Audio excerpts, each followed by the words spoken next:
It's no secret that sushi comes from Japan, but today we're going to put a slightly urban platter sort of twist on it. We're doing a tempura sweet potato and avocado roll, which has nori on the outside and obviously our delicious sushi rice that's going to encompass all of the tempura and the avocado, making a nice crunchy and creamy roll at the same time. It's going to be great. So the first step to making this gorgeous sushi is going to be prepping our hero ingredients. So what I have over here is some Indian sweet potato that I'm going to be cutting into batons. I want to keep these sweet potatoes nice and long because we want them to fit the size of our sushi roll as well. So I'm just going to keep them like this, and as they're not too thick, when they're frying with the tempura batter, they're going to cook up by the time the tempura on the outside fluffs up and crunches. I'm just going to go ahead and do all of my sweet potato batons like so. If they're too thin, you can just, cut them in half instead of quarters. Like I won't be able to use that one, so I'm just going to use that for later. I'm going to keep this guy right here. That's pretty good. This guy won't be. So the straight ones are what we're looking for.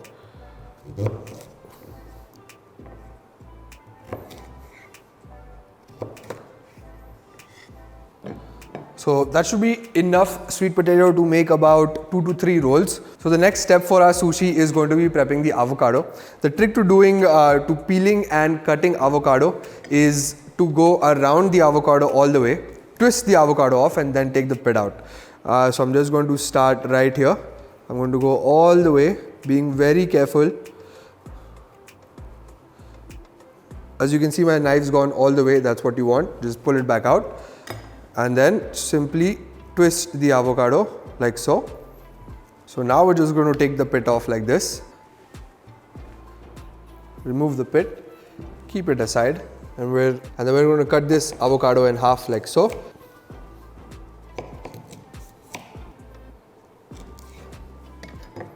And now it is extremely easy to just peel it off. Beautiful avocado is ready.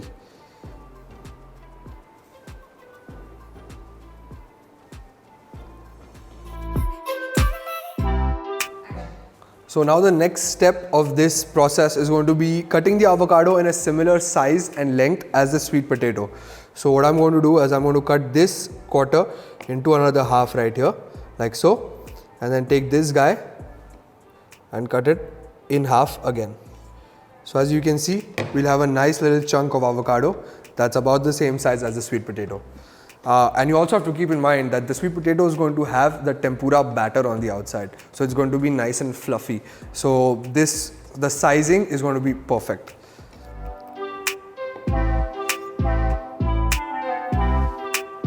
So tempura is a very traditional Japanese cooking method per se, where a batter is made using rice flour, potato starch and regular flour that's added with baking soda and a few different seasonings here and there. But at Urban Platter, since we like convenience so much, what we've gone and done is made this tempura flour ready for you to use. All you have to do is add some cold water.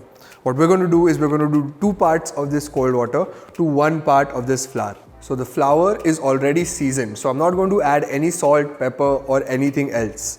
So we'll put about 1 part of this tempura flour and then go in with some water. Make sure you have a really cool whisk like mine, that's very important.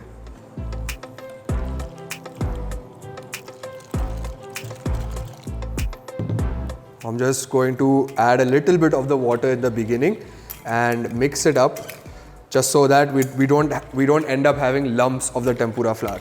So just going to vigorously whisk everything really well together.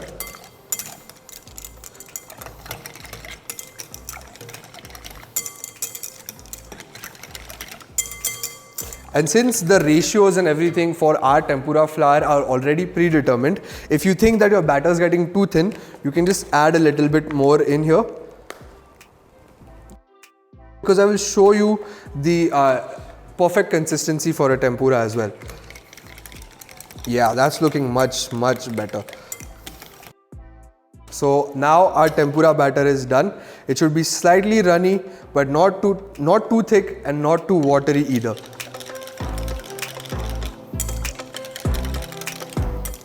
So now that we've made our batter, it's time to start frying our sweet potato to get that crunchy tempura. What I have over here is a little bit of the flour, the tempura flour itself, our sweet potato, the batter, and some hot oil. Once the tempura comes out of the oil, it's going to go on these tissue paper lined plate. So the first step to frying our tempura is going to be to coat it into this dry mixture of flour. Why we do this is so that the tempura batter actually sticks onto the sweet potato. So the batter is going to stick onto the flour, which is going to coat the sweet potato really well.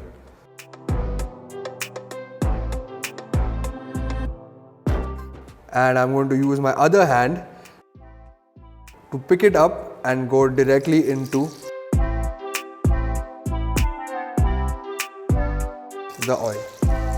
I'm going to continue doing this.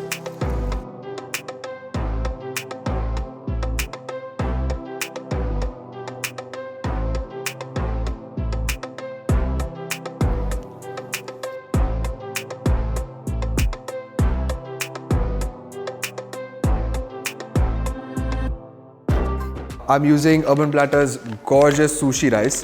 I'm using this rice specifically because it's a short grain rice with a higher starch content. Because sushi rice has a higher starch content, what we have to do is sort of wash it really well 2 or 3 times under running water until the water starts running clear. What this does is all of the excess starch on the outside of the rice is washed away so that we have a rice that's not too sticky and not too dry either. So I just want to show you the difference between an unwashed sushi rice and a washed sushi rice. In this one, you can see that it's kind of like chalky and whitish on the outside. That's because all of that extra starch is stuck to the grain. Once you wash it really thoroughly, you can see how the grain starts shining a little bit because all of that excess starch on the outside is washed off now. So now that we've washed our rice, it's now time to start cooking. For that, what we'll need is some cold water in which I've dissolved some salt just for seasoning. We'll slowly bring it to a boil. Cook it covered for about 12 to 15 minutes or until the water is completely evaporated and the rice is perfectly cooked. So our rice is completely cooked and I've let it steam as it's covered right now. So hopefully that when I open this up, there'll be some steam coming out. And you can see how this rice is perfectly cooked as I bring this up. It's not too sticky, it's not too wet either, and it's perfectly cooked.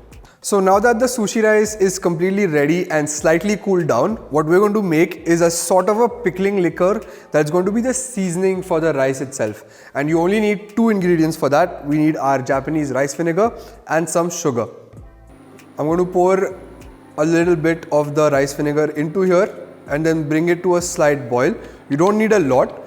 If you are making sushi on a regular basis or you want to get into the art of sushi making, what I would recommend is that you make a big batch of this pickling liquor and just leave it in your fridge. So whenever you make your sushi rice, that seasoning liquid is ready for you to use.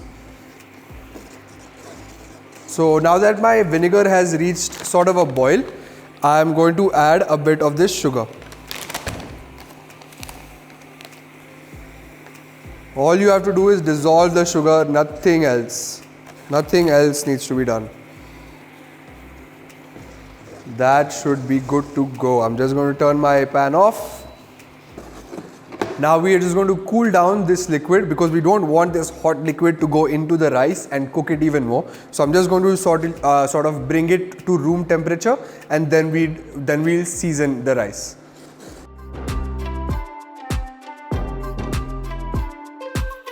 Now that the seasoning liquid has been made and cooled down slightly, it's time to start seasoning the rice itself. What I'm going to do is I'm just going to add a little spoonful at a time because you don't want to season it too much because remember that there's a lot of vinegar in it as well. So you don't want your sushi to be acidic, you want it to be perfectly balanced. What I'm going to do now is I'm going to use a spoon like this, a sort of flat spoon, and I'm going to make little incisions into the rice. What this does is make sure that the seasoning goes all the way into each little grain of rice. The rice will also become slightly stickier so that you can mold it nicely. Now my rice has been completely seasoned and it's ready to be turned into gorgeous sushi. Now is the all-important step of rolling the sushi. The two most important things that you will need when you're making sushi is this, a sushi rolling mat, and nori. These are what make a rolled sushi. And Urban Platter being the one-stop shop for all of your culinary needs, guess what? We have both of these in-house ready for you to order. One more thing that you need when you're rolling sushi is a bowl of cold water to dip your hand just so that the rice doesn't stick to your hand too much. That's what I'm going to do. I'm going to dip this nicely, make a nice little ball of our rice right in the center. Now I'm going to spread this rice out, but not too thin and not too thick. And I also want to keep a little bit, almost like an inch of the nori empty, just so that when I'm rolling it, it rolls onto each other really well. So this rice goes to the edges of the nori. If you need some more rice, you can add a little bit more rice as well. I'm going to top it off with some sesame seeds for that nuttiness and some crunch. Then goes in some julienne carrot.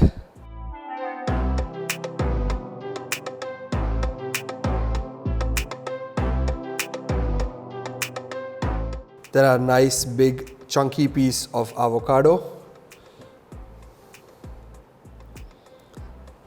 And then our gorgeous crunchy tempura. Now is the crucial step, and stay with me here because this is very, very important.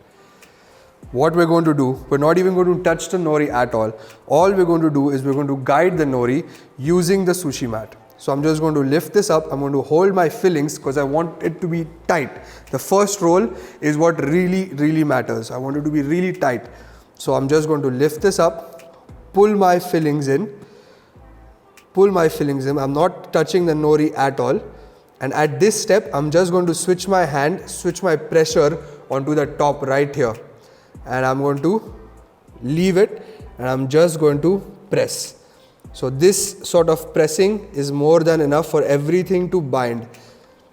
You can look at your sheet. You can see that it's not all the way in. So what I'll do is I'll just pull it back a little bit and push this in. Push everything in. It looks pretty good to me. Now we'll just need one more roll and our sushi is ready to go. Another roll right here, like so. And then now we have to press it really, really tightly. Really tight because this is where the sushi will be, you can make or break your sushi.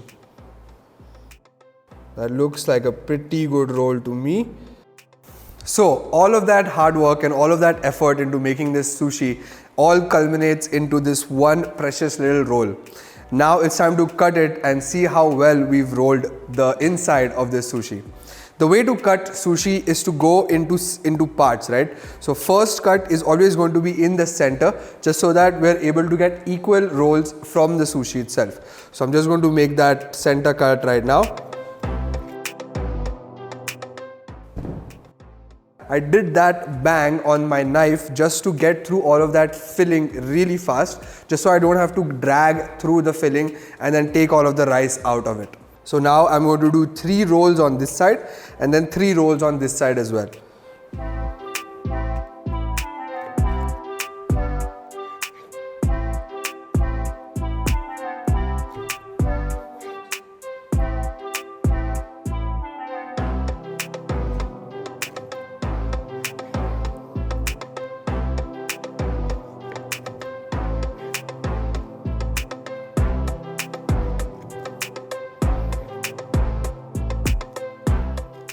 Now the best way to eat your beautifully prepared sushi is to dunk it into this little bit of tamari for that boost of umami and some of that salt. As you can see, not a lot, because I'm going to eat this like real sushi, so this is just going to be one bite for me. So excuse me if that offends anybody. But here we go. Cheers.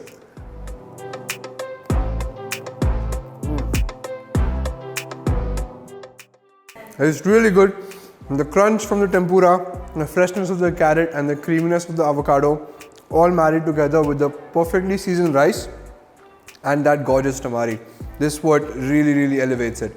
It's really good, guys. You should definitely try this recipe and let us know how you like it.